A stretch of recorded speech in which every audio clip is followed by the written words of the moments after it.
Hello everybody and welcome back to World of Warships Legends. My name is Spartan Elite 43 and tonight we are back in the regular good old-fashioned Montana. And let's get into our commander. We're running William Sims, free-to-play build, Paolo DeRevel, Andrew Cunningham, flammable cannoneer, gyrating drill bits, marksmanship, reaching out XXL, and fight fire with fire. On top of that, we are running the AA Guns module in the first slot. We are running Steering Gears Mod 2. We're running Concealment System Mod. And we are running the Artillery Plotting Room Mod 2 with the epic version of the mod. So every 30,000 damage, I get a little bit faster, or a little bit more accurate. Okay? So with that being said, let's get to the gameplay.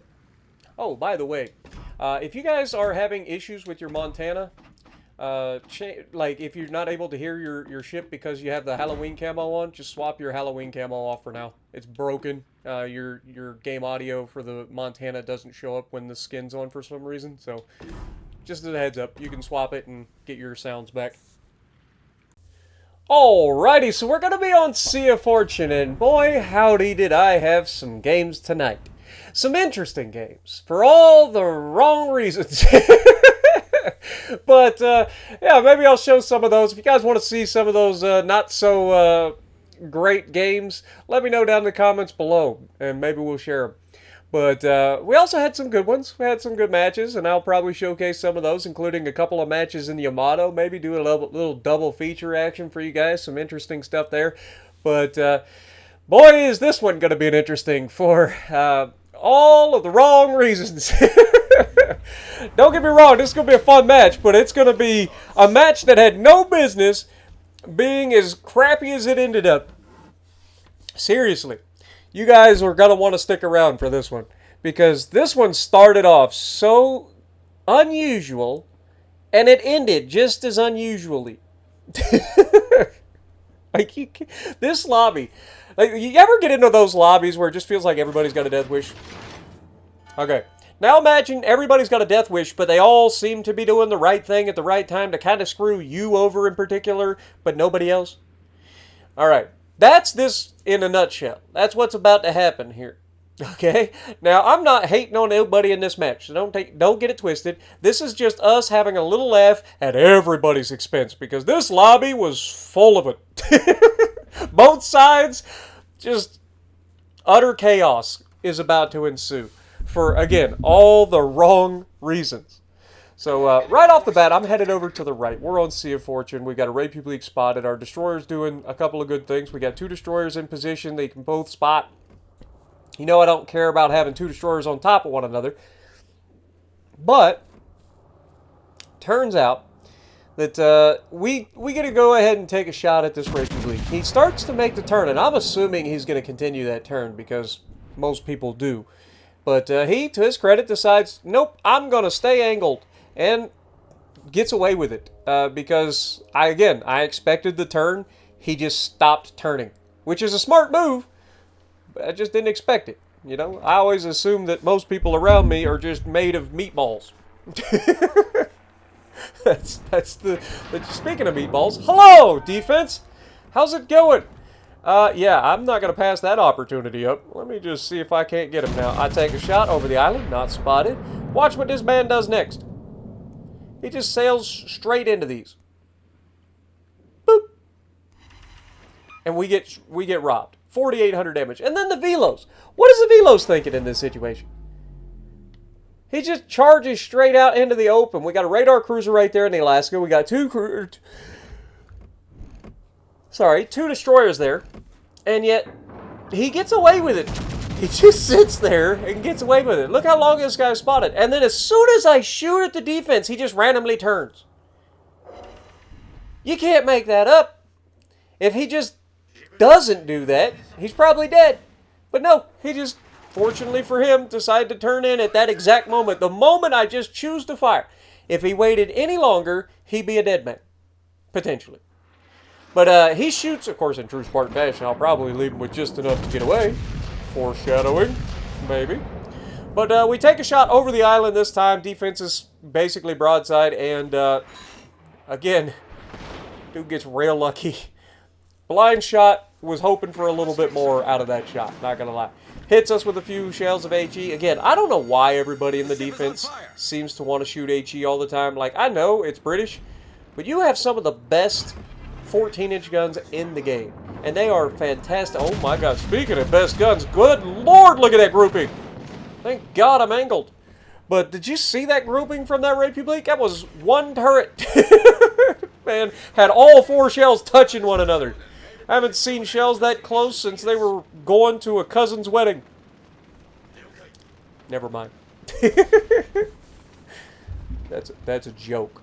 Okay? That's what we call it here in southern Perry County.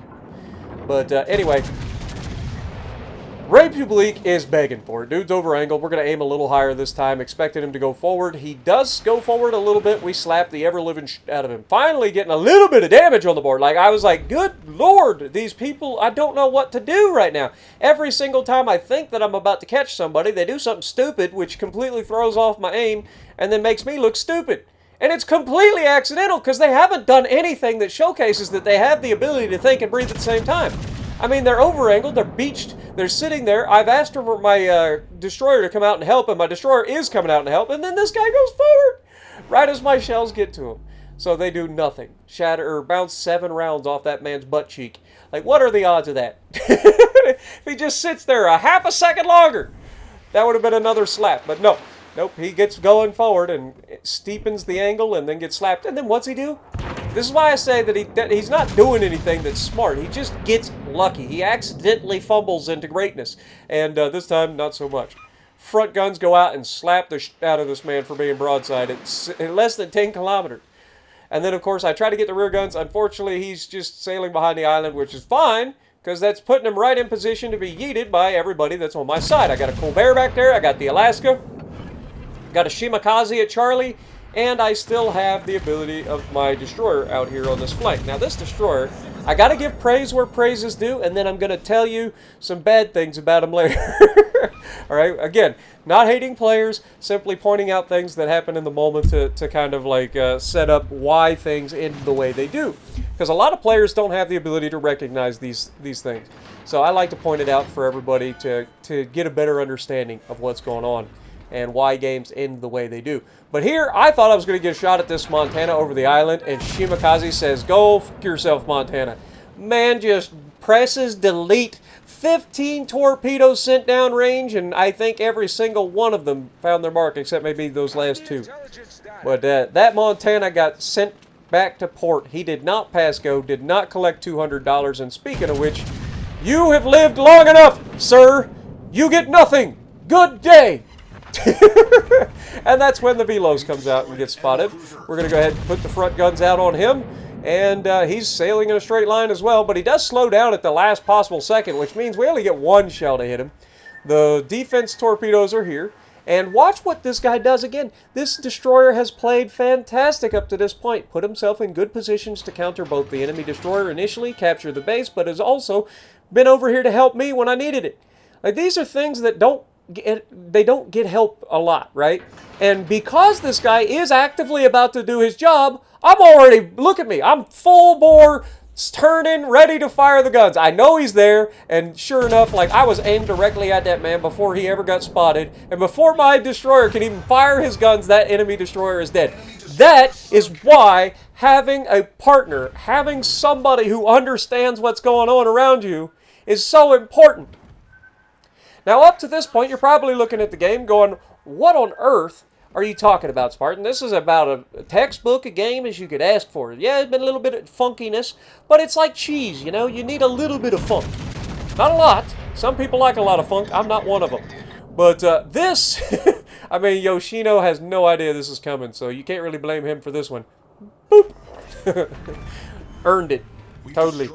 Totally earned that kill. And we pick up our 3rd kill of the lobby. And we're at 72,000 damage with 4 people left in this lobby. Raffle Stomp has been officially engaged. Or has it? Because you know what I've always said, and I'm not the only one, because I believe a Mr. Mighty Jingles has also said something. Watch this next shot. This is a perfect example. I take a shot at this gearing because he's right next to a freaking Alaska, and the man just stops in open water right in front of a radar cruiser. Like, who does that? How am I supposed to, how am I supposed to anticipate that that's what that man decides to do in that moment? Any other person with half a brain cell yeets themselves right out of that freaking cap. But he doesn't. He just sits there and waits to get obliterated. You can't make it up, man. I take a shot here, but it's not going to matter because he's going to get killed by the Colbert, I believe. Or maybe it was Shima. Oh, that's embarrassing. Gearing getting gunned down by a Shima. But pay attention to what happens next, folks. Gearing is pushing out on our Shimakaze. Our Alaska is sitting right next to the cap. Our Daring, the intrepid Daring, who has been so good up to this point, so useful, is about to put himself in harm's way for no reason. But we're going to go ahead and take a shot at the Gearing because he's about to come around the island. I could have waited a little bit longer, maybe would have got a better shot, or he would have probably disappeared, and that's what I was worried about. He takes down our Shimakaze. The game is starting to get uncomfortably close, but we did just pick up the center cap. We have the points lead, and it is a 4v3. I have me, pretty healthy, no more heals. I have a Destroyer who's very healthy and easily can help counter the enemy Destroyer. We have an Alaska who's not very healthy, but, you know, to each his own. As long as he stays safe, he'll be fine. And we have a Colbert who's coming over to put himself in good position to crossfire, but stay safe behind islands so that his guns are both effective and safe. Okay? All of these things are good things, except for the Destroyer in this moment, and the Alaska. The Destroyer charges forward because he's not paying attention to the minimap. The Vermont was clearly going to go for the center of the channel, right? The Destroyer engages the Gearing and puts himself directly in the path of both the enemy Alaska, who's on the left flank, as well as the Vermont right in front of him. 12, well, not even 12, it was actually just the front guns. So it was only 6 American 18-inch guns. Send that Destroyer straight to the Shadow Realm. I slapped the out of the Vermont, as you'd expect, and Alaska has put himself in a position to counter our Alaska. And what does our Alaska do? He's like, well, it worked so well for the Destroyer, let me turn broadside to the Vermont. At 6 well, he's 7 kilometers from me and 11.2 to the Vermont, so this guy's like 4 kilometers away from a Vermont, and is like, yes, I will go broadside. Let's see if that works out for him. Oh, it didn't work out for him. Shocker! Now, meanwhile, I've been putting a lot of effective fire onto the superstructure of this Vermont. He has been stopped dead in his tracks, but unfortunately, we are going to lose the cap, because I am going to inevitably have to turn out to try to engage this Alaska. However, I was not wanting to get shot while broadside here, so I have to wait until the last moment to make the turn. This is inevitably going to take too long. Despite me having steering gears, I'm going to run aground. I didn't want to turn broadside in front of a goddarn Vermont. I've already seen what had happened to the Destroyer, what had happened to the Alaska.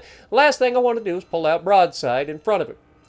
So rather than do that, we are going to try to reverse and get into a position to shoot the Vermont. But I'm going to try to utilize the island as best I can. This is a 2-part process, what you're about to see. So I beached myself. Well, it's actually a 3-part process. But I beached myself. I'm going to reverse to get my rear guns to a position where they can potentially fire at the Vermont. Now, what you may have noticed is that cap seems to be ticking awful fast for one person in a standard game.